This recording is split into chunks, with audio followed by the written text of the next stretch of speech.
샬롬 샬롬. 지난 한 주 동안 주님의 은혜로 여러분들 평안하셨습니까? 오늘은 우리 11월 27일 주일 하나님께 드리겠습니다. 오늘은 특별히 대림절 첫째 주일로 영광을 돌리겠습니다. 다 일어나셔서 102장 찬송을 드립니다.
외치는 자의 소리여 이르되 너희는 광야에서 여호와의 길을 예비하라. 사막에서 우리 하나님의 대로를 평탄하게 하라. 골짜기마다 도두어지며 산마다 언덕마다 낮아지며 고르지 아니한 곳이 평탄하게 되며 험한 곳이 평지가 될 것이요 여호와의 영광이 나타나고 모든 육체가 그것을 함께 보리라. 이는 여호와의 입의 말씀이니라. 아멘. 만복의 근원이 되시며 만왕의 왕이 되시고 만주의 주가 되시는 존귀하신 하나님 아버지께 영광과 찬송과 존귀를 세세 영원 무궁토록 돌려드립니다. 거룩하고 복된 이 시간, 정한 장소에 주님 앞에 나와 예배드리오니 하나님께서 예배를 연락하여 주시옵시고 우리에게 한없는 은혜와 축복 내려 주시옵기만을 예수님의 이름으로 기원드리옵나이다. 아멘. 공동 참회기도 하나님께 드리겠습니다. 시작. 사랑과 은혜가 충만하신 하나님, 대림절을 맞이하여 성탄절과 재림절을 준비하게 하시니 감사드립니다. 한 주간 죄악들인 시기, 살인, 미움, 분개, 욕망, 사기, 악독, 수군순하는 행동, 비방과 비평, 교만과 자랑, 악을 도모함, 불효, 불평, 무질서, 약속을 어길, 무자비 등 모든 잘못과 허물들을 용서해 주옵소서. 저희들이 주님의 보혈과 권능을 믿고 삶을 바꾸고 주님 안에서 새 피조물 되게 하소서. 그리하여 저희가 생명의 주님이신 예수 그리스도 안에서 나날이 행복과 삶의 즐거움을 누리게 하옵소서. 오늘 예배를 통해 의와 진실과 영으로 새롭게 되어 주님의 자녀로 태어나게 하옵소서. 다시 오실 예수님의 이름으로 기도드립니다. 아멘. 이제 주님께 우리 고백한 모든 죄악들이 예수님의 보혈의 피로 깨끗하고 정결하게 용서받으심을 믿으시기 바랍니다. 아멘. 이제 우리 교동문 115번입니다. 115번 구주 강림 대림절 제1번 교동문입니다.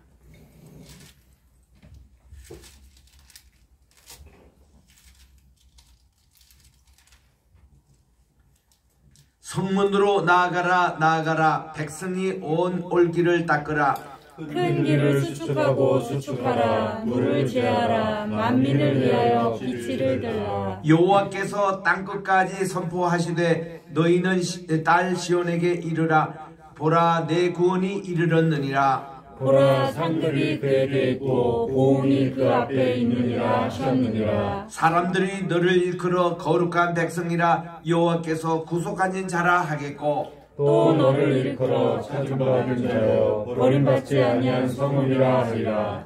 선지자 이사야의 책에 쓴 바 광야에서 외치는 자의 소리가 있어 이르되 너희는 주의 길을 준비하라. 그의 오실 길을 곧게 하라. 모든 골짜기가 메워지고 모든 산과 작은 산이 낮아지고 굽은 것이 곧아지고 험한 길이 평탄하여질 것이요 모든 육체가 하나님의 구원하심을 보리라 함과 같으니라. 아멘. 4장 찬송입니다.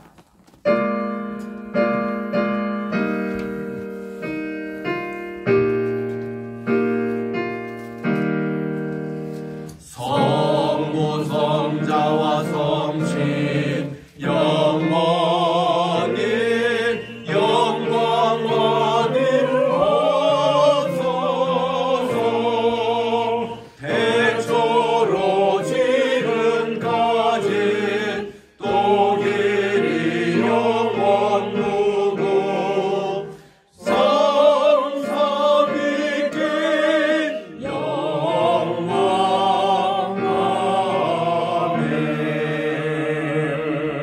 착석하시고 오건살이 기도해 주십시오.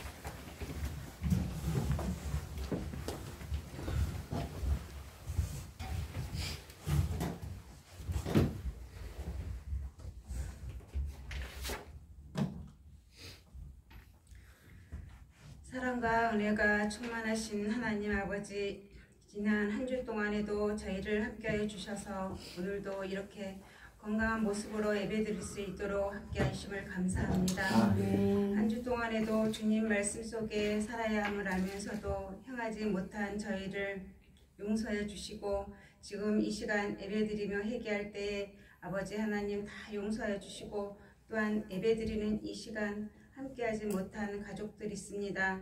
주님 그들을 불쌍히 여겨주시고 하루빨리 전에 나와서 찬양과 예배를 드릴 수 있는 저희들의 귀한 가족들이 될 수 있도록 아버지 하나님 함께하여 주시옵소서.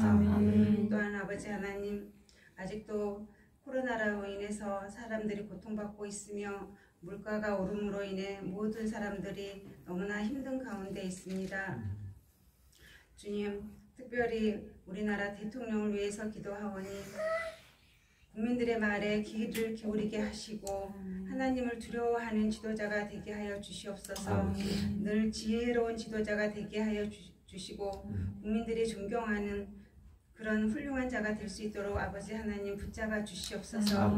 우리나라뿐만 아니라 온 세계가 높은 물가로 인해서 너무나 힘든 가운데 있습니다. 힘든 자는 더 힘들고 있는 자는 더 여유 있는 세상입니다.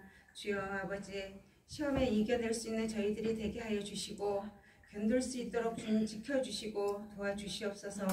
또한 아버지 하나님 교회 이전을 앞두고 있습니다. 준비하는 과정에서 아무 탈 없이 무사히 마무리할 수 있도록 주님 함께하여 주시고 도와주시옵소서. 특별히 아버지 하나님 사랑하는 우리 목사님 항상 기억하여 주시고 무엇보다도 항상 건강을 지켜주시옵소서. 주님의 말씀을 전하기 위해 가는 곳마다 우리 주님 항상 지켜주시고 피보지 않도록 하여 주시옵소서. 오늘도 귀한 말씀 허락하셔서 저희들에게 전달될 때에 저희들 큰 은혜 받게 하시고 주님 보시기에 너무나 아름다운 이 예배가 되게 하여 주시옵소서. 지금은 예배 드리는 처음 시간입니다. 마치는 시간까지 주님 함께 하여 주시고 이 시간 한 사람 한 사람 소원하는 기도 있습니다. 아버지 응답하여 주시고 기쁨을 주심을 믿습니다.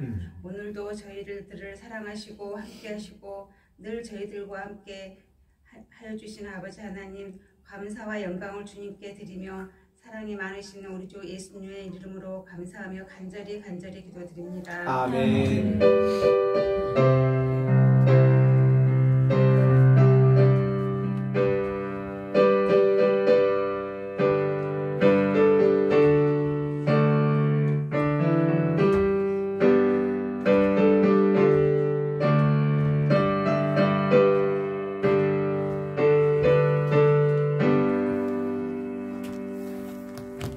오늘 주시는 하나님의 말씀은 요한복음 제9장입니다.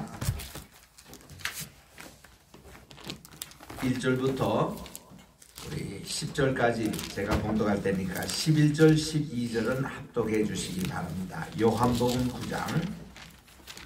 예수께서 길을 가실 때에 날 때부터 맹인된 사람을 보신지라 제자들이 물어 가로되 랍비여 이 사람이 맹인으로 난 것이 누구의 죄로 인함이니까 자기니까 그의 부모니까 예수께서 대답하시되 이 사람이나 그 부모의 죄로 인함이 아니라 그에게서 하나님이 하시는 일을 나타내고자 하심이라. 때가 아직 낮음에 나를 보내신 이의 일을 우리가 하여야 하리라. 밤이 오리니 그때는 아무도 일할 수 없느니라. 내가 세상에 있는 동안에 세상의 빛이로다. 이 말씀을 하시고는 땅에 침을 뱉어 진흙을 이겨 그의 눈에 바르시고 이르시되 실로암 못에 가서 씻으라 하시니 실로암은 번역하면 보냄을 받았다 하는 뜻이라. 이에 가서 씻고 밝은 눈으로 왔더라. 이웃 사람들과 전에 그가 거린인 것을 보았던 사람들이 이르되 이는 앉아서 구걸하던 자가 아니냐. 어떤 사람은 그 사람이라 하며 어떤 사람은 아니라 그와 비슷하다 하거늘 자기 말은 내가 그라 하니 그들이 묻되 그리면 내 눈이 어떻게 떠졌느냐. 시작. 대답하되 예수라 하는 그 사람이 진흙을 이겨 내 눈에 바르고 나더러 실로암에 가서 씻으라 하시게 가서 씻었더니 보게 되었더라. 그들이 이르되 그가 어디 있느냐. 이르되 알지 못하노라 하시니라. 아멘. 성가대 찬양 읽겠습니다.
아멘.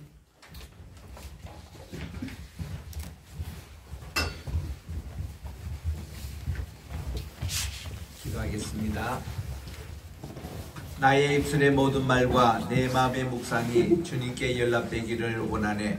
하나님 아버지, 오늘도 귀한 준비된 말씀 위에 성신님의 기름으로 충만하게 채워주셔서 듣는 저희들의 귀와 마음의 할례를 허락해 주시고 옥토밭이 된 마음속에 복음의 씨앗이 뿌려져 30배, 60배, 100배의 결실을 맺게 도와주시옵기만을 예수님의 이름으로 기도드립니다. 아멘.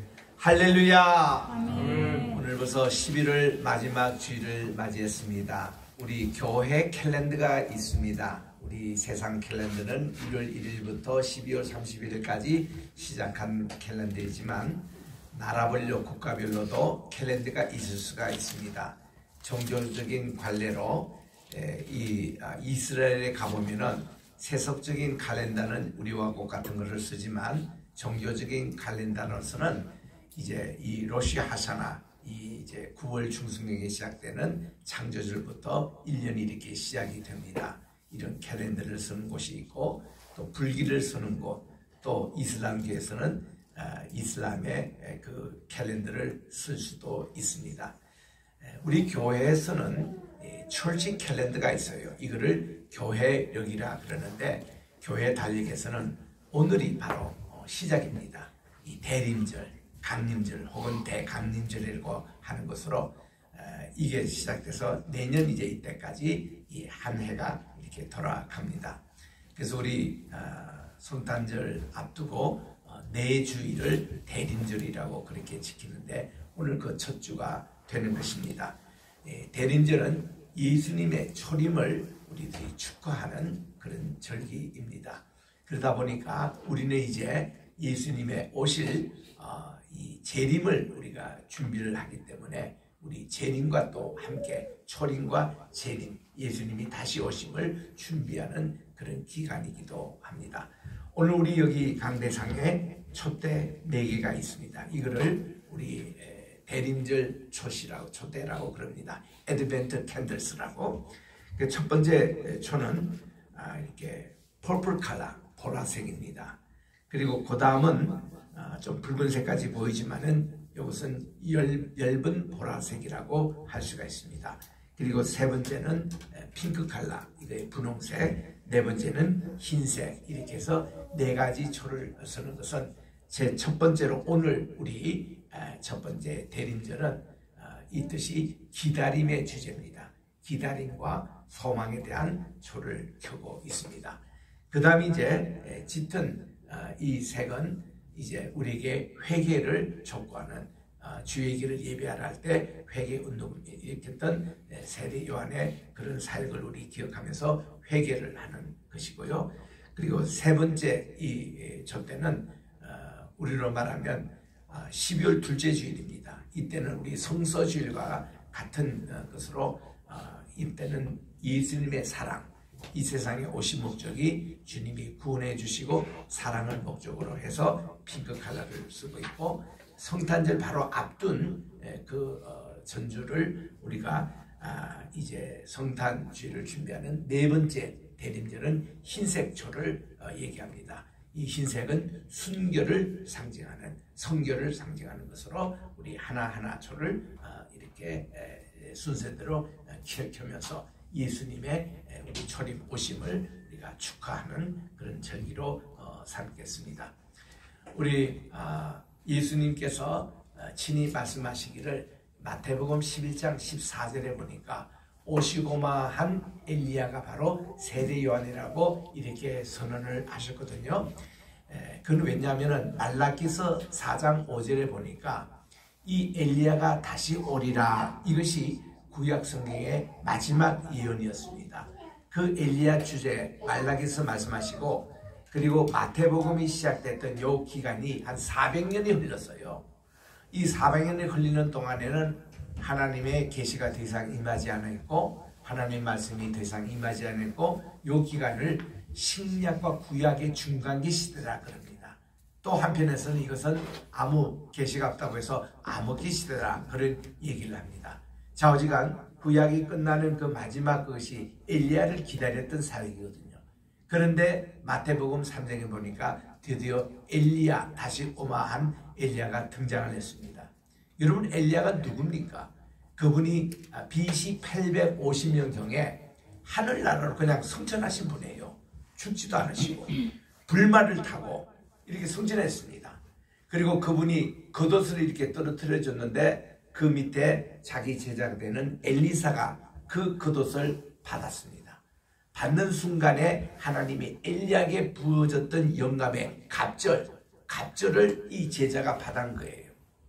저도 신학교에 한 40여 년 강의를 하다 보면 종종 그런 얘기를 듣습니다.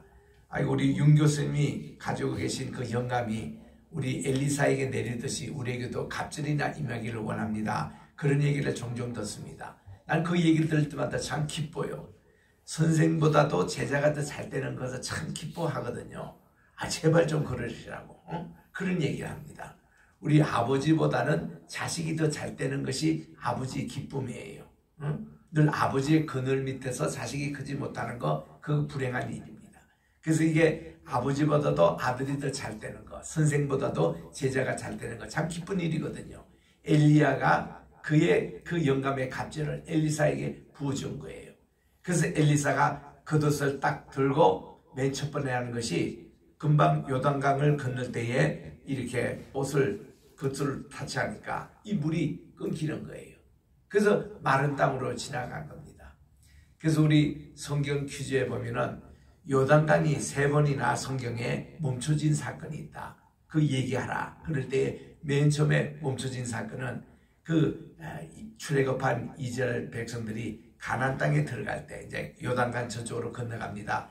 그때 하나님의 언약궤가 딱 요단강에 닿으니까요. 이 물이 어디서 끊기는가 하면 저 아담 변방에서 끊깁니다. 이 아담이라는 이 변방이 뭔가니 저 갈릴리 호수에서부터 염해 사해바다까지 있는 딱 중간 지점이 거기가 아담읍이라는 게 있거든요. 여기 흐르는 강이 약복강입니다. 야곱이가 요 강을 건너서 바단 아람으로 갔잖아요. 그 약복강 만나는 곳을 아담이라고 그래요. 우리 성경에서 3번 아담이 나오잖아요. 첫째로 남자와 여자 구별하기 전에 하나님이 형상 모양으로 지은 것을 아담이라 그럽니다. 이거는 온 인류의 조상이 되는 아담이에요. 그리고 여자가 창조했어요. 하와가 창조됨으로써 남자가 된 겁니다. 이것도 아담이라 그래요. 그리고 3번째 이 아담이 갈릴리와 염해 사이 중간에 있는 약복강을 만나는 요거를 아담읍이라 그럽니다. 딱 하나님의 언약궤를 가지고 요단강에 터치하니까 이 아담읍에서부터 요단강 물이 끊겼습니다.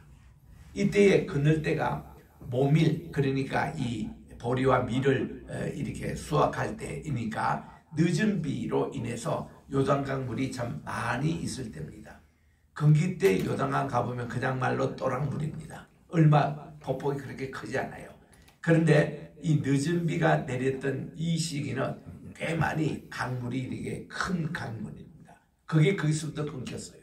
그래서 요단강을 마른 땅으로 건너게 됐습니다. 두 번째는 엘리야가 승천하러 이쪽 강을 건널 때에 그의 옷을 가지고 딱 터치하니까 이 물이 끊긴 거예요. 그래서 마른 땅 건너고, 3번째는 엘리사가 선생님은 승천하고 자기가 다시 여리고로 갈 때에 이 선생님의 겉옷을 딱 차지하니까 이 물이 끊긴 거예요. 3번 이렇게 끊겼거든요. 그리고 나서는 엘리야보다는 엘리사가 훨씬 더 많은 권능을 많이 베풀었습니다. 엘리야는 기껏 그저 3년 반이나 비가 내지 오지 않다는 거, 갈멜산에서 기도할 때 하늘에서 불이 내려왔다는 거, 그리고 폭우가 쏟아졌다는 거, 그리고 그가 불말과 불수리로 이제 승천했다는 그밖에 없습니다. 그런데 이 엘리사는 얼마나 많은 일을 했습니까? 나만 장군을 깨끗하게 했습니다. 또 그가 이 사마리아 성에 갔을 때에 정말 하나님께서 기적적인 방법으로 승리를 또 주셨습니다. 그리고 그가 정말 이 여리고에 갔을 때 물이 참 쓰다고 못 마를 때에 소금물로 이렇게 소금을 쳤더니 그 물이 단물이 돼가지고 지금까지 이 여리고에 가면은 이 물이 흘러요. 그 물을 엘리사샘이라 그럽니다. 이 물 때문에 여리고 전체가 제일 큰 오아시스로 지금도 그렇습니다. 그래서 이스라엘에 가면은 모든 과일이 나오는 게 있잖아요. 거의 다 여리고산입니다. 여리고산에서 단감도 나오고, 그리고 대추 야자에 해당되는 데이트도 거기 참 맛있게 나오고, 그리고 또 귤 나오고 수박이 나오고, 모든 이스라엘 산지가 주로 여리고에서 나오는데 뭐 때문에? 엘리사 물 때문에. 그래서 지금도 우리는 여력에 가면은 엘리사의 물을 이렇게 마시보면요, 야, 피곤이 싹 가시는 그만큼 아주 물이 좋습니다. 그리고 이 물을 가지고 이만큼 대병에다 받아놓고요 계속 마시는 거예요. 이게 한 주 지나도 그 물을 마셔도 변색하지 않습니다. 그걸 우리 미국에까지 가져가서 우리가 마시는데 한 달, 두 달까지 가는 물이 있었어요. 그래가지고 많은 사람들이 엘리사의 삶에서 나오는 그 물을 가지다가 미국에 와서 세례수로 씁니다. 그걸. 그리고 이거를 그대로 마셔도 그대로 생수가 됩니다. 그만한 물이 지금도 계속 흘러나와요.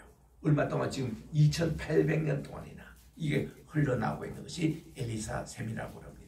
그리고 엘리사는요, 이게 선지자 생도가 죽었습니다. 그 선지자가 죽었는데 그분의 부인이 참 이게 먹을 게 먹거리가 없었습니다.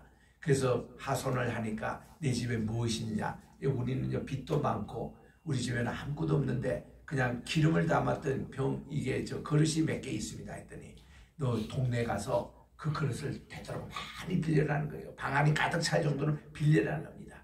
그래서 이분이 정말 가서 그 많은 그릇을 빌렸는데 문을 잠갔더니 하나님이 그 그릇마다 기름으로 가득 채워주셔가지고 이걸 가지고 가서 팔아가지고 내 먹거리도 하고 빚도 갚아라. 그래가지고 이런 기적도 일으키며 또 한 번은 이렇게 도끼가 이렇게 물에 빠졌습니다. 그랬더니 이 도끼 물에 빠진 것을 또 엘리야가 나뭇가지로 이렇게 또 건져가지고 이렇게 했던 사건들.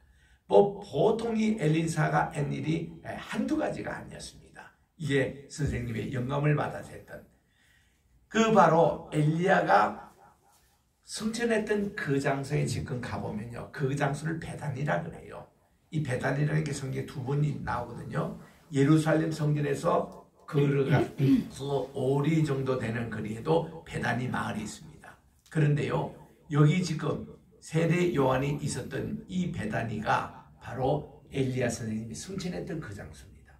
그 장소에서 이 세례 요한이 석청과 메뚜기를 먹으며 약대토를 써 있고 회개 운동을 일으키고 거기서 예수님께도 세례를 주었던 그 장소가 된 겁니다. 그래서 이 다시 오리라 한 이 엘리야가 세례 요한, 불말로 승천했던 그 엘리야가 다시 오라는 거예요. 실제로 왔던 그분이 세례 요한으로 오시게 됐다는 겁니다. 그래서 이분이 마태복음 11장 14절에 예수님이 분명히 밝히면서 이 사람이 와서 하는 일이 메시아의 길을 예비하는 자. 그래서는 이 예비할 때 보면은 그 낮은 이 골짜기는 메우고 높은 산은 깎고 그리고 이걸 평탄하게 만드는 거, 이런 모습이 정말 토목공사예요. 우리나라 이 경부 고속도로 닦을 때 그랬습니다.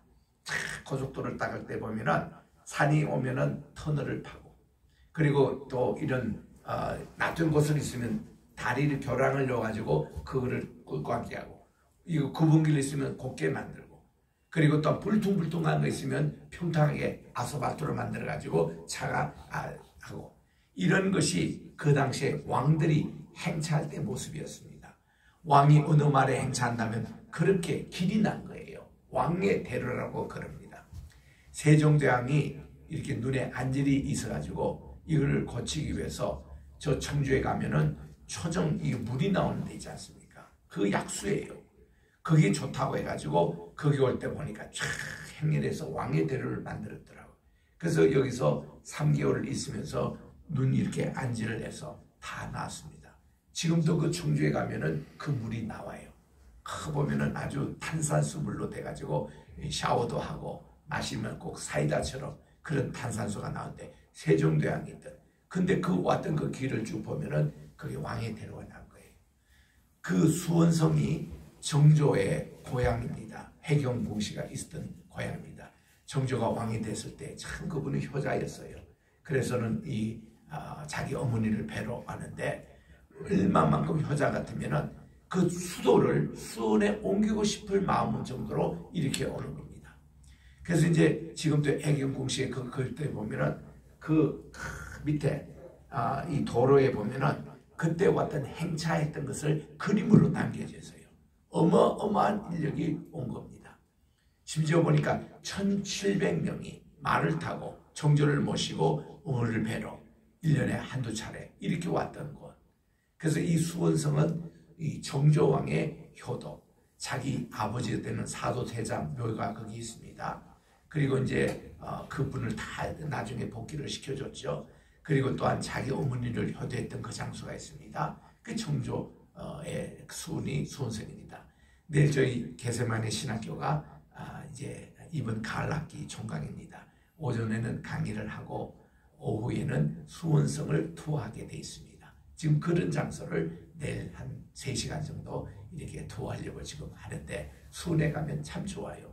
정조가 이렇게 산책했던 소나무도 지금 몇 그루 하나 남아 있습니다. 참 이런 거 보면은 왕의 대로라는 건데 세리요한했던 게 바로 그거예요. 그러니까 이렇게 왕이 지나갈 길을 다 이렇게 하는데 골짜기도 다 메꾸고 산들은 다 깎고 평타로 만들고 구불구불한 것은 이게 곱게 만들고 그리고 울퉁불퉁한 것을 평탄하게 만들었던 이 사역이 무슨 사역이냐면 회개의 사역이라 그 말이에요.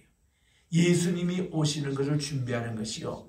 이런 우리 왕의 대로도 맞는데 우리 마음에도 회개가 있어야 대왕을 맞이하게 됩니다. 메시아를 맞이하게 됩니다. 그래서 우리 속에 높은 산에 것은 교만을 얘기해요. 이를 깎고 또 골짜기를 메워진다 할 때는 자기를 스스로 이게 비하시키는 거 있잖아요. 이거를 영어로 말하면 low self-esteem이라 그래요. 낮은 자존심. 자기 자신을 너무 비하시고 나는 왜 이렇게 내 집안은 왜 이러냐 나는 왜 이 모양으로 이렇게 하는 낮은 자존심이 아니라 끌어올려야 됩니다. 그리고는 교만은 낮추고 그리고 오실 그 우리의 마음속에 울퉁불퉁한 이 마음에 주님의 평화로 이렇게 좀 골을 골라주고 그리고 또한 이렇게 굽은 것을 곱게 하는 의롭게 하는 이런 준비가 세례요한이 했던 식으로 주의 길을 예배하라. 그러니까 하나님의 영광이 임하는 거예요. 이와 똑같이 우리는 지금 이미 1000년 2000년 전에 지나갔으니까 지금 우리는 재림절을 준비합니다. 주님이 다시 오마한 그 재림을 우리가 준비하는 위해서 이 시간에 우리 모두 다가 제2의 세례요한이 되어야 합니다. 그래서 이렇게 회개로 우리 주님을 맞이했듯이 우리도 회개로 예수님의 재림을 준비하고 맞아들이는 이런 절기에 우리들이 오늘 이렇게 대림절 천재주의를 지킵니다. 그래서 굉장히 중요한 절기죠. 자, 오늘은 우리 지난 시간에 이어서 요한복음 9장을 공부할 차례입니다. 요한복음 8장의 중심 내용이 예수님이 세상의 빛이 되셔서 생명빛이 되셨습니다. 그래서 가늠하다 현장에 잡힌 여인, 이거는 배경이 어떤가 하면은 그때가 초림절 끝날이었습니다. 아니 초림이 아니라 이게 초막절 끝날 그때 보면은 일주일 동안 초막절 행사를 했잖아요. 이 초막절이라는 그 공간이 이스라엘이 40년 동안 광야 생활에서 초막을 짓고 장막을 지었던 그것을 기념하면서 그들이 장막을 쳐놓고 그때 하나님이 우리에게 만나를 주셨지, 우리에게 불기둥으로 우리를 인도해 주셨지, 구름기둥으로 인도해 주시, 이거를 하나씩 감사하면서 그들이 축제를 벌이는 날인데, 마지막 날에는 우리가 그때 목이 말랐을 때에 이렇게 반석에 물을 내신 것을 감사해서 그 제사장들이 실로암 못에 가서 물을 또 와서 이렇게 이제 공급을 했습니다. 그때 우리 주님은 그 장소에 있어서 여러분들이 목마른 자는 내게 와서 내 배에서 흘러나오는 생수의 강을 마시라고, 그래서 그들에게 이렇게 제시를 하셨고, 두 번째는 이 대제사장들이 초막절 마지막 날에 촛불을 이렇게 해서 성전으로 이렇게 입장하면서 그 행사하는 내용이 나옵니다. 그는 뭔가니 하나님이 우리에게 불기둥으로 우리를 인도해 주시다는 그거예요. 그걸 보고 우리 주님께서는요, 내가 바로 세상의 빛이라는 거예요. 나를 따라오는 자는 더 이상 어둠에 있지 않고 생명의 길을 얻게 된다는 거예요. 바로 어저께 초막절 끝날에 보면요, 꼭 여기 요즘 삼바 축제처럼 그때 조금 성적으로 물러날 수가 있습니다. 이제 축제가 끝나고 그들이 이제 돌아갈 때니까. 그러니까 남녀 간에 좀 간음의 그런 사건도 생길 수 있는 그 축제의 마지막 현장이었습니다.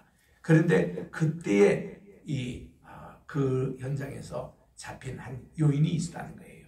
그리고는 이 축제가 끝난 그 다음날 아침 이른 새벽에 예수님께서 새벽 기도를 성전에서 인도하고 계시는데 거기에 이 여인을 잡아가다가 이 여인은 율법에 하면 돌로 치라고 그랬는데 당신은 어떻게 하겠습니까? 우리 주님은 침묵으로 땅에 글을 쓰고 계신 거예요. 자꾸 이 사람들이 쪼옵니다. 자, 이 여인을 어떻게 하겠습니까? 그랬더니 우리 주님이 죄 없는 자가 먼저 이 여인에게 돌을 쳐라. 그랬더니 늙은 사부터 시작해서 젊은이까지 다 도망가고 이 여인만 있었습니다. 그때 우리 주님께서 너를 중재하는 자가 어디 있느냐? 다 없으십니다. 저밖에 남지 않았습니다. 근데 지금 이 현장에는요, 새벽 기도를 지금 듣고 있는 온 군중들이 지금 다 보고 있는 상태입니다. 한 그룹들이 그렇게 와가지고 어저께 밤에 있었던 일, 초막절 마지막 날에 이런 일이 종종 있었거든요. 그래서 주님께서 이 여인에게 나도 너를 중재하지 않으니 다시는 이런 죄를 범하지 말라 하고 용서를 해주시면서 하신 말씀이 나는 세상의 빛이다. 누구든지 나를 믿는 자는 더 이상 어둠에 다니지 않을 것이다. 그리고 생명의 빛을 얻을 것이다. 그리고 말씀해 주신 바로 그 내용입니다. 이것이 오늘 9장으로도 연결이 돼요.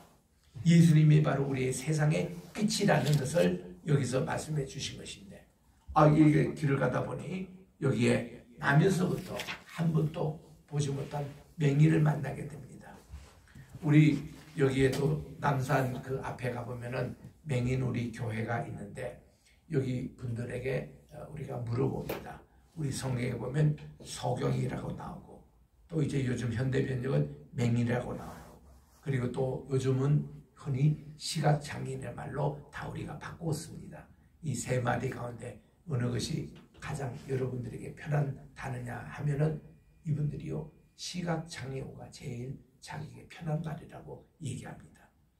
여러분들 이렇게 장애우들에게 이렇게 물어보면요, 그들이 귀도 들리지 않고 말도 못하고 또 눈도 보이지 않고 이 헬렌 켈러처럼 이런 사람들 얘기 들어보면 우리는 그냥 좀 사는데 불편할 뿐이지 우리가 무슨 특별히 이렇게 막 장애우라고 취급받거나 남에게 손길을 받고 싶지는 않다는 거예요. 참 중요한 얘기입니다. 제가 어릴 때에 초등학교 3학년 때쯤입니다. 내 동생하고 우리 아버님하고 같이 그때 무슨 동호탕이라는 목욕탕에 간 적이 있습니다. 목욕하자고 이렇게 오는데 우리 앞에 보니까 소아마비 있는 그 아이가 이제 좀 저러면서 가는 모습을 보고 우린 그거 재밌다고 흉내낸다고 이제 우리도 그렇게 하면서 갔습니다. 동생하고 저하고 같이 아버지는 좀 뒤에서 오시갔는데 어떤 아저씨가 와서 막 우리에게 화를 내는 거예요. 너 지금 뭐 하고 있느냐 했더니 우리요 지금 그 장난으로 이렇게 합니다 했더니 이분이 바로 저 아이 지금 소아마비 걸린 아이의 아버지예요. 그래가지고 우리는 얼마나 야단치는지 우리는 깜짝 놀랐습니다. 전혀 우리는 그 개념이 없었거든요. 그런데 그 아버지는 아니더라고. 그때부터 우리는 다시는 사회의 약자 이런 사람들을 위한 것이지 장난을 친다거나 그거 하지 않았어요. 그때 굉장히 우리에게 큰 충격적인 교육을 받았거든요. 그래서 우리는 이런 모든 장애우들, 여러분들 요즘 장애우 올림픽도 세우고 또 이렇게 건물에 올라오는데 이렇게 모든 것 장애자를 위해서 하는 거 얼마나 우리 한국에도 지금 발달되고 있는 거 잘하는지 모릅니다. 그거 잘해야 돼요. 우리 교회도요 장애우들이 많이 오셔야 됩니다.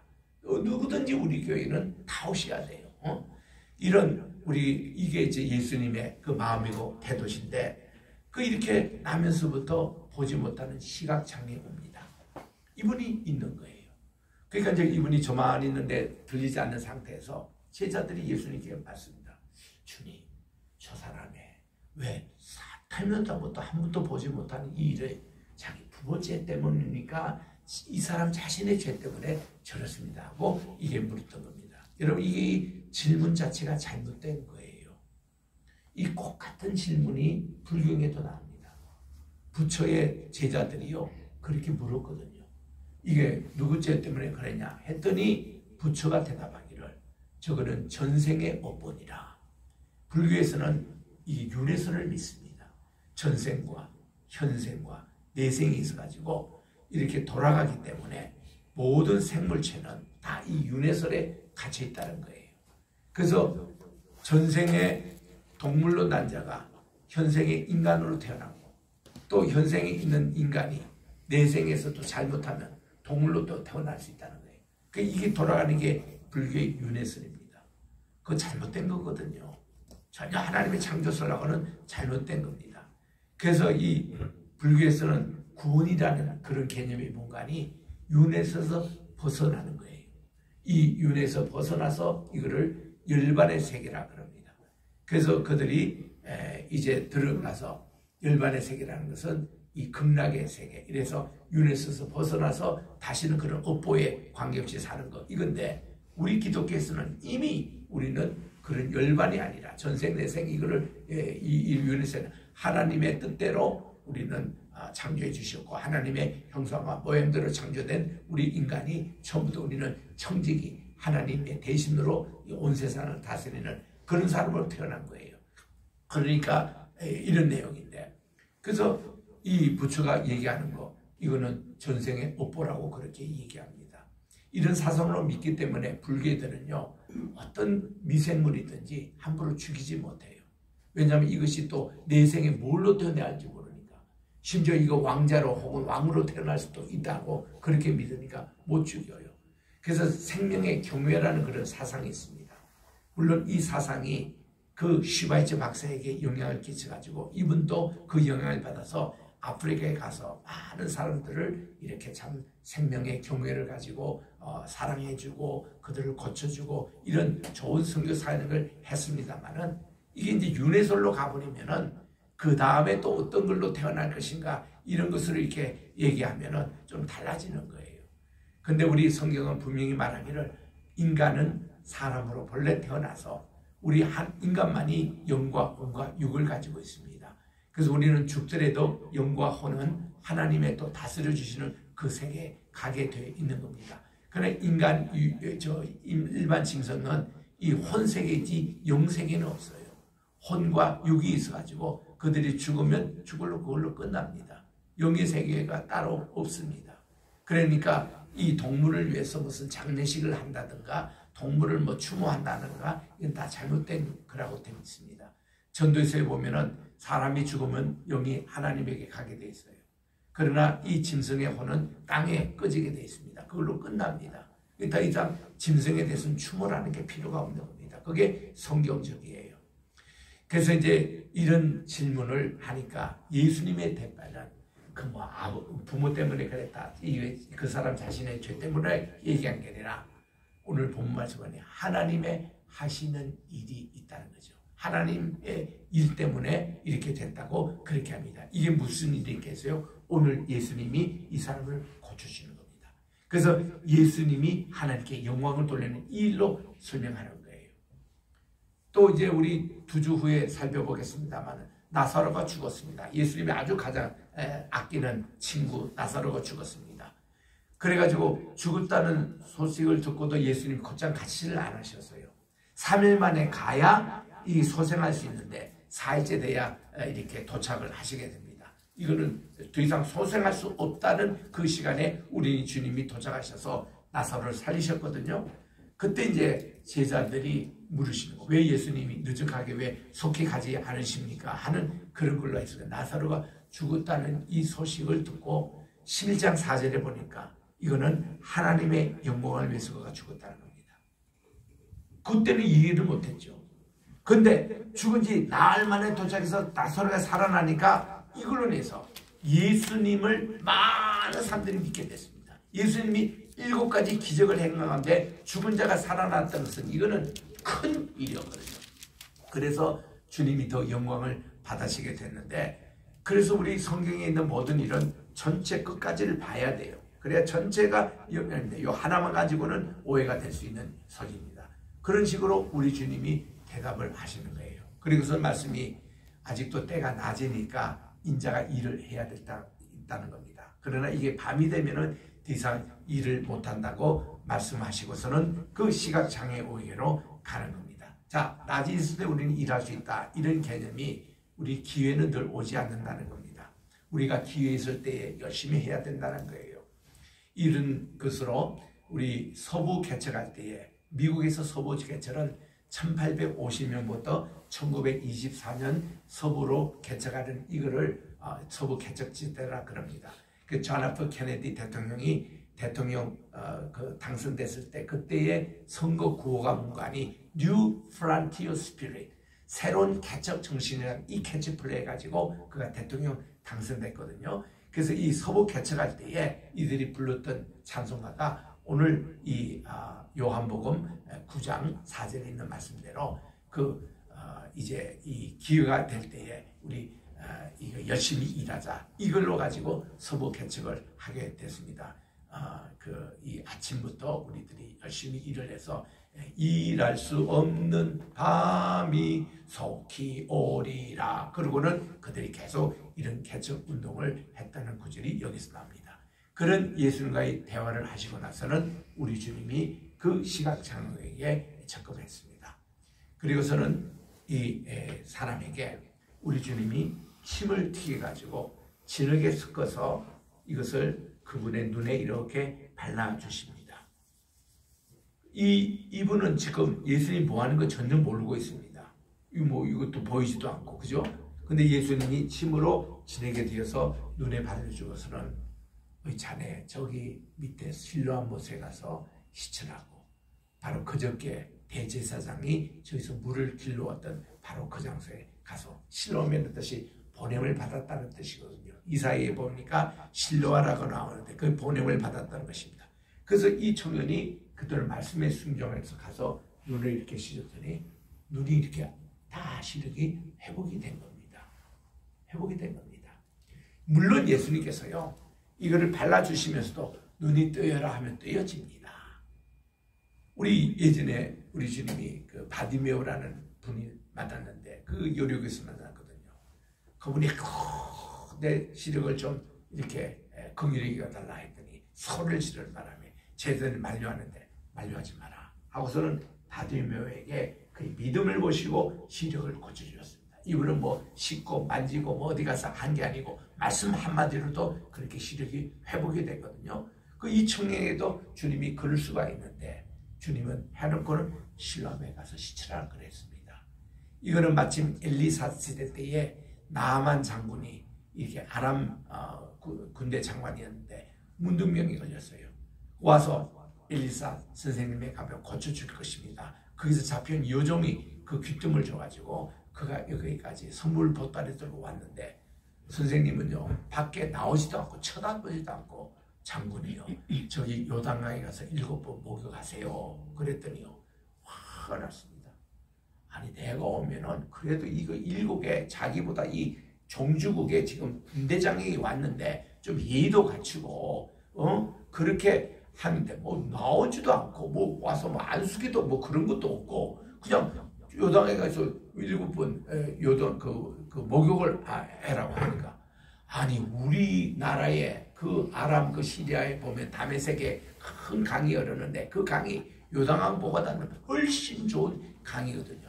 아니 그 강이 없어서 내가 요단강에 그저 목욕하러 왔냐고 화를 내면서 약하자 그랬더니 그때요 척사들이 참 중요합니다. 참모진들이 참 중요해요. 장군님 이 선생님이 이거보다도 더 큰 일 시켰더라도 당신이 지금 문둥병 낫기 위해서는 별짓을 다 하지 않겠습니까? 우리 한번 해봅시다. 이게 남 감독이 장군이 그렇구나 내가 잘못 생각했구나. 그리고 가서 요단강에서 물을 씻잖아요. 한 번 씻고 2번 씻고 3번 씻고도 아무 일이 안 나갑니다. 여러분 자기 눈에는 안 보이지만 하나님은 그의 남병을 점점 고치고 있거든요. 속부터 하나님이 첫 번째 시갈 때를 하고 2번째, 3번째 할 때 점점 이게 나오고 있는데 본인은 이렇게 느끼지 못하고 보지 못하니까 시험 들 수가 있습니다. 아니 이거 조금씩만 나아져야 이게 뭐 계속하지 6번 할 때가 얼마나 갈등했겠습니까? 그러나 하나님의 역사는요 끝까지 해야 역사가 일어나는 거. 그래서 그가 7번째 딱 목욕하고 나니까 야 애들 살처럼 이렇게 하얘져. 우리 오늘날 조르단 살처럼 저렇게 하얀 그 피부로 변한 거예요. 너무 기쁘지 않습니까? 그래서 선생님이 와가지고 자기 가져왔던 예물을 다 주고 이렇게 갔던 이런 참 기적이 있지 않습니까? 그래서 이 하나님의 말씀에 실로암에 가서 씻어라 그러면 씻어야 되는 거예요. 그래서 눈이 시력이 회복되고 왔는데 아유 그 당시 지나가는 사람들이 보니까 아니 저거 맨날 아침에 여기 앉아서 돈 좀 달라고 그린 이거 하는 아닌가 했더니 뭐 비슷하게 생겼네. 오히려 막 의견이 분분해요. 어떻게 본인을 그랬습니다. 제가 바로 그 사람입니다. 그랬더니 이게 이제 그 종교 지도자들에게까지 연락이 돼가지고 아니 신부를 하는 겁니다. 야 너가 왜 어떻게 눈이 뜨신다 그랬더니 예수라는 그 분이 제게 이렇게 신흙을 이렇게 발라주시고는 신랑을 가서 쉬라니까 이렇게 제가 눈이 떠져졌습니다 하는데 그날이 마침내 안식이래요. 안식일에 또 눈 떠진 거 가지고 지난번 우리 38년 된 병자 안식일에 난 그게 지금까지 난자제대가 있어서 그것 때문에 예수님을 죽이려고 했던 그 무리가 있었는데 이번 초막절에도 그 기회를 했었는데 또 지금 이 구장에 이런 일이 벌어지는 겁니다. 그때 여기 자기들끼리 의논해요. 저분이 하나님을 온 분 맞아? 안식일 때 이렇게 병자도 막 고쳐주고 계속 지금 두 번째나 이렇게 하는데 했더니 또 한 분들이 아니 하나님이 함께 앉으시면 어떻게 나면서부터 이 시각장애인 저분이 어떻게 낮아지느냐고 자기들끼리 논란을 이렇게 했습니다. 그래서 다시 그 사람을 잡아다가 또 경위를 물었거든요. 물으니까 이 사람이 아니 자기가 다 아까 설명한 게 아니냐. 당신들이 자꾸 그 묻는 거 보니까 당신들도 그 사람의 제자가 되느냐 했더니 이 종교 지도들이 화를 내면서 이거 어떻게 우리를 그 사람의 뭐 죄가 된 그 사람이 죄인이단 말이야.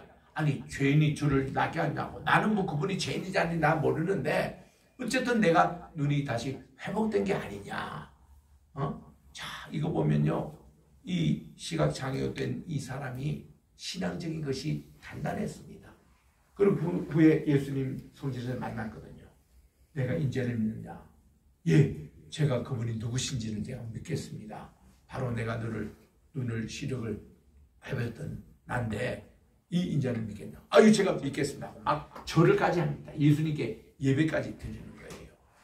그래서 이분이요 그냥 육신으로만 이렇게 시력이 회복되고 아니라 영적으로도 회복이 돼가지고 완전히 구원받는 그게 가는 겁니다.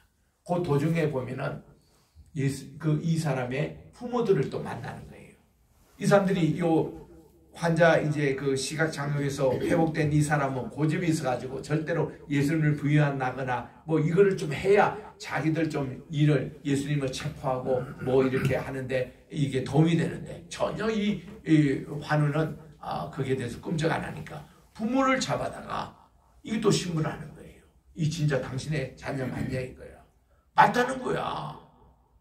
그리고 한 가지 분명한 것은 얘가 분명히 시력장애였는데 그 선생님 덕분으로 이렇게 시력이 회복됐다는 것을 확실하게 또 얘기했습니다.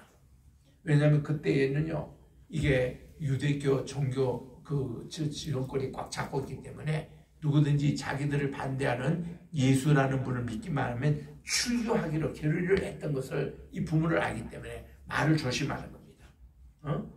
그러니까 내가 분명한 거는 이 아이가 우리 애 맞고 이 애가 시각장애우였는데 이제는 지금 다 보게 돼서 자기 지금 눈을 보고 다 걷게 된 이거 하나만큼은 분명하다고 그 얘기를 하니까 이 뭐 부모를도 통하지도 않고 이 장애우도 통하지 않습니다. 그때 우리 주님이 이 친구에게 얘기하기를 나는 세상에 빛이니 우리 주님이 그 말씀한 거예요. 그래서 내가 이렇게 깨끗함을 받았다. 그러나 나를 믿지 않는 자는 그들이 어둠에 그대로 있는 그 사람들이 시각장애인이라. 그랬더니 바리새인들이 발끈하면서 그럼 우리가 그럼 시각장애인이 맞습니까? 이랬더니 맞다는 거예요. 너희들이 지금 영적으로 지금 어두워 있는 너희가 메시아도 보지 못하고 시각장애 되는 것을 축하하고 축복하지도 못하고 정죄를 하고 나를 죄인으로 취급한 너희들이 바로 영적인 시각장애라고 우리 주님이 말씀한 게 오늘 41절의 마지막 내용이었습니다. 여러분 우리 이게 보면요 이 복음서에 7번이나 예수님이 안식일에 이 병을 고쳐 주셨습니다. 첫째로 보면은 이 마가복음 1장에 보면은 안식일에 이 마귀 들린 자를 1장에서 고쳐 주셨습니다. 2장에 우리 주님께서 이 안식일 날에 우리 주님이 이 손이 마른 자를 고쳐 주셨습니다. 세 번째로 베드로의 장모 열병을 이 안식일에 고쳐 주셨어요. 그리고 누가복음에 보면은 이 허리가 굽은 여인을 우리 주님이 누가복음 14장에서 고쳐 주십니다.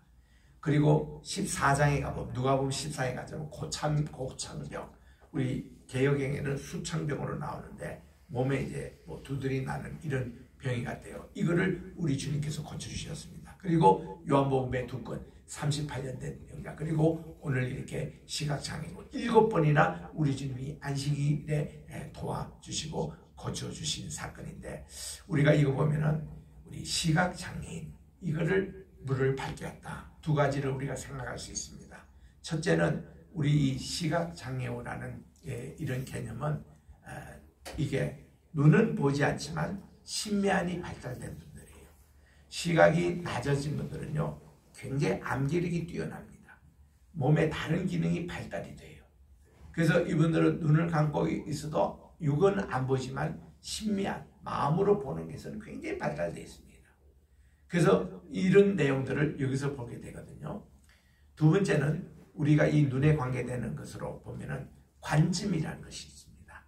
관점이 뭔가니 우리가 어떤 사건을 보더라도 어떤 관점에서 보느냐에 따라서 이게 해석이 다릅니다. 예를 들면 우리가 노란 안경을 끼면은 모든 세상이 노랗게 보여요. 검은 안경 끼면 전부 다 검게 보입니다. 어떤 분은요 비가 오는 가운데서도 검은 이 선글라스를 끼고 있는 사람이 있는데 그분이 하는 얘기를 내가 들어서 그렇습니다. 이분이요 자기가 이제 대낮에 선글라스 끼고 이제 다녔는데 갑자기 날씨가 흐려져서 비가 오더래요. 근데 이거를 끼고 있는 걸 잊어버렸답니다. 그래서 낮인데도 야 오늘 컴컴하게 됐네 하고는 굉장히 컴컴한 줄 생각했습니다. 그래서 오늘따라 왜 이렇게 날씨가 컴컴하지 하니까 옆에 있는 친구가 당신이 선글라스 한번 벗어보라고 하는 벗어보니까 아닌 거예요. 그러니까 이런 예도 우리가 있습니다. 어떤 안경끼에 따라 있는데 그 뉴저지에 있는 한 아카데미에 신정아 장로님, 그분이 무슨 책을 쓰냐면 예수 안경이라는 책을 써서 베스트셀러가 된 적이 있습니다. 우리가 예수님의 안경을 끼자 이거예요. 모든 걸 예수님 안경을 끼면 예수님은 어떻게 하셨을까? 예수님 이 상황이 어떨까? 그렇게 이제 우리가 보게 된다는 겁니다. 하나님의 안경, 하나님은 어떤 관점에서 보셨을까? 그런 의미에서 우리가 보게 될 때는 지금 우리나라에 일어나는 모든 정치적인 일이며 이런 것들이 지금은 혼탁하고 너무나도 절망적이고 이런 것이 많이 있잖아요. 근데 하나님의 섭리 입장에서 보면은 하나님은 더 낫게 하시려고 하나님이 이 과정 가운데 우리가 지금 고난의 훈련을 받고 있고 우리 통일 지금 직전인데 우리나라가 통일된 한국이 이제 어떤 모습으로 가야 될 것인가를 미리 준비하는 과정이라면은 이것도 달갑게 우리가 여기고 가야 된다는 거. 그 다음 여기 이제 나름대로 누구 죄 때문에 이것이 이렇게 됐습니까? 이런 질문 속에서 꼭 죄로 인해서 병이 온다라는 이것이 주종을 이룬 건 사실입니다. 실제로 신명기 28장 28절에 보니까 죄 때문에 눈이 멀어지고 죄 때문에 질병이 오고 그 구절이 나와요. 28절에. 그런데 여기서 지금 말씀이라는 것은 성경에서요. 모든 사람이 다 죄 때문에 우리가 코로나 걸리고 죄 때문에 우리가 질병이 오고 죄 때문에 우리가 장애가 되는 건 아닙니다. 그 대표적인 경우가 욥을 보십시오. 욥이 그가 죄가 있어서 하나님께 그렇게 얻어맞고 그렇게 막 고창이 병이 걸리고 그렇게 모든 재산 다 잃고 애들 다 잃었습니까? 아니거든요. 사탄의 시기였거든요. 사탄이 그냥 그 주님께서 샘플로 욥을 좀 배봐라 그랬더니 아이 저 욥에게 말이지 물질을 다 뺏어 보십시오. 자녀를 다 뺏어 보십시오. 건강을 다 뺏어 보십시오. 하나님을 저주하고 하나님을 욕하십니다. 그건 다 사탄의 계획이었습니다. 사탄이 얘기했습니다. 왜 하나님은 자신이 있었거든요. 네가 한번 해봐라. 그랬더니 욥은 끝까지 승리할 수 있었습니다. 욥은 23장 10절의 말씀대로 내가 이렇게 정말 하나님은 나의 갈 길을 다 알고 계시는데 내가 이렇게 고난이 오고 내가 이렇게 환난이 올 때에 하지만은 내가 증문같이 반드시 나오겠다. 나는 이 모든 과정을 통해서 반드시 그가 얼마나 억울했으면 19장 21절을 보니까 내가 죽더라도 나의 구속자가 나타나셔서 바로 구속자가 내 변호를 해주셔가지고 내 모든 억울함을 내가 죽음 후에도 다 밝히리라. 그런 말씀을 했잖아요. 기뻐하며 경배하세, 그 찬송을 욥기서의 소리 배우잖아요. 우리가 그 기뻐하며 하늘의 흑암이 깊으면 깊을수록 새벽별은 더 빛납니다. 별빛은 더 빛납니다. 고난이 오면 올수록 죄가 없는 자에게는 의가 더 빛나는 거예요. 욥의 경우입니다. 그래서 우리들은 뭐 팬데믹에 걸렸다거나 무슨 뭐 장애가 있을 때 그분이 다 어떤 누구의 죄 때문에 인함이 아닌 것을 하나님이 하신 일이라는 겁니다. 그리고 솔직히 말해서 보세요. 우리 천국 가잖아요. 우리 죽잖아요. 그때는 장애오라는 게 없습니다. 천국에 가면 장애가 없어요. 다 정상입니다. 하나님의 눈에서는요, 장애우든 정상이든 구별이 없습니다. 장애우 있는 분들이 스스로 얘기합니다. 우리는 좀 생활에 불편을 느낄 뿐이지, 뭐 눈이 보이지 않는다, 귀가 들지 않고 비불릴 뿐이지, 우리는 그게 대해서 무슨 인격의 침해를 받거나 이런 건 아니라는 얘기입니다. 하나님이 하시는 일. 결국 오늘 이 사건을 통해서 우리 주님은 오히려 본다고 하는 너희들이 문제라는 거죠. 영적인 장애가 이게 문제라는 겁니다. 그래서 우리는 오늘 이 시간에 내가 보지 못하는 게 무엇인지 이걸 한번 보시기 바랍니다. 제가 성지순례할 때마다 꼭 하는 말씀을 제가 드리는데, 사람이 설명을 듣고 여기를 보면 그게 보여요. 그런데 우리가 모르면 여기 대해서 보면 보이지 않습니다. 거기 가면 그 돌을 하나라도 이 돌이 어떤 의미가 있고 이런 걸 설명하고 가면요, 가다가도 사진도 찍고 다 이렇게 비디오도 남기고 이렇게 합니다. 근데 설명을 얻고 그냥 지나치잖아요. 그 동네 사는 사람들이 대부분 그렇습니다. 몰라요. 이게 뭔지 뭐 의미도 몰라요. 이런 경우가 참 많이 있습니다. 마찬가지로 우리는 주님의 말씀을 알면 알수록 주님의 세계가 보이기 시작하는 거예요. 그 말씀을 우리 읽더라도 설명을 듣고 보면 이 설명이 내게 이게 들어와요. 근데 이걸 모르고 하면 그냥 지나갑니다. 이게 바로 영적인 우리 장애우라는 거. 그래서 우리들은 하나님의 진리 말씀을 부지런히 배우고 부지런히 주님의 모습 볼 때 이 말씀이 다 들리고 오늘도 우리의 시야가 띄어지는 놀라운 일이 일어나시기를 주의 이름으로 축원합니다. 기도하겠습니다. 하나님 아버지 감사합니다. 오늘도 대림절 첫째 주일날 빛으로 오신 예수님을 우리가 보면서 세상의 빛으로 오신 주님께서 우리의 모든 시각 장애오도 정상으로 회복시켜 주시고 또 우리의 영적인 장애오도 주님이 눈을 뜨게 해주셔서 진리를 보게 해주시는 것 같이 이번 대림절을 통해서 복음의 비밀을 보며 예수님을 발견하며 또 하나님을 다시 만나는 우리 놀라운 우리 모든 성도님 한 분 한 분 삶이 되게 도와주시옵기만을 예수님의 이름으로 기도드립니다. 아멘. 우리 찬송가 366장 부르겠습니다. 부르면서 준비하시는 헌금을 안 하는 게 당연하겠습니다. 어두운 내 눈 밝히라. 진리를 보내서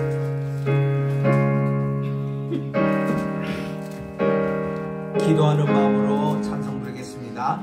어두운 내 눈 밝히사 진리를 보게 하소서. 진리의 열쇠 내게 주소. 참빛을 찾게 하소서. 깊으신 뜻을 알고자 엎드려 기다리오니 내 눈을 뜨게 하소서. 성신이여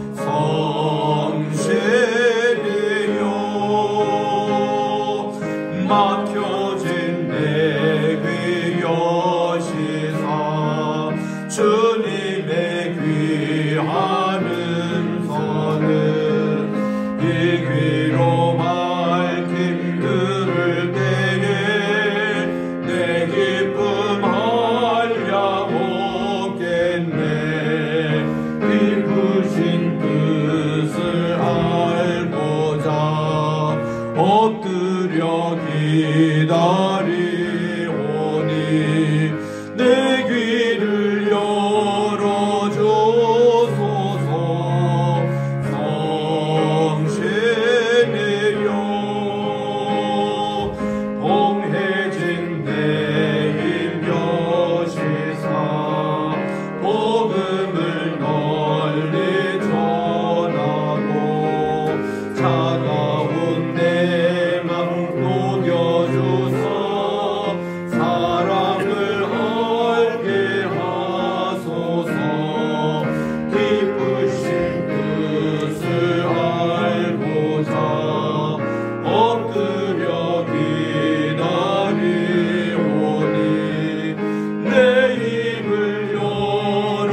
하나님 아버지, 오늘도 우리 주님 앞에 귀한 예배를 드리며 감사의 예물을 또 10의 1주를 주님께 드립니다.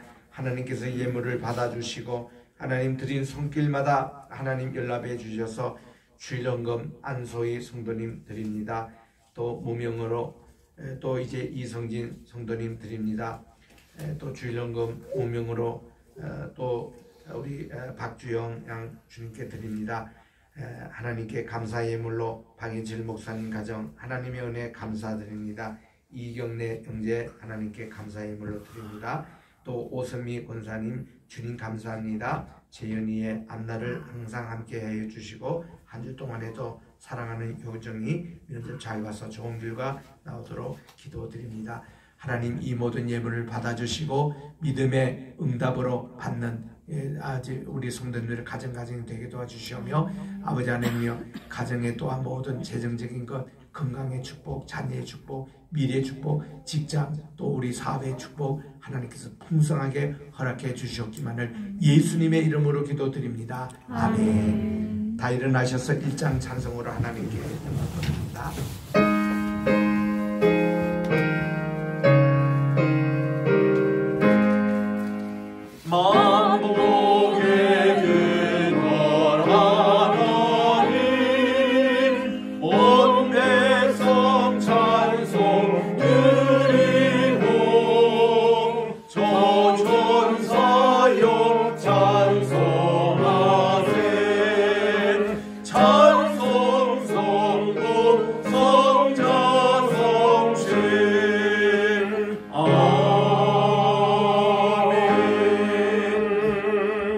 이제는 우리 주 예수 그리스도의 연애와 하나님 아버지의 무궁하신 사랑하심과 보혜사 성신님의 감화감동교통 충만하신 역사가 오늘도 우리의 아버지 육적인 또 영적인 시각이 열려서 하나님을 보게 하시고 진리를 보게 하시고 진리로 자유함을 받는 모든 우리 주의 사랑하는 권속들 머리마다 이제로부터 영원토록 함께 계실지어다. 아멘.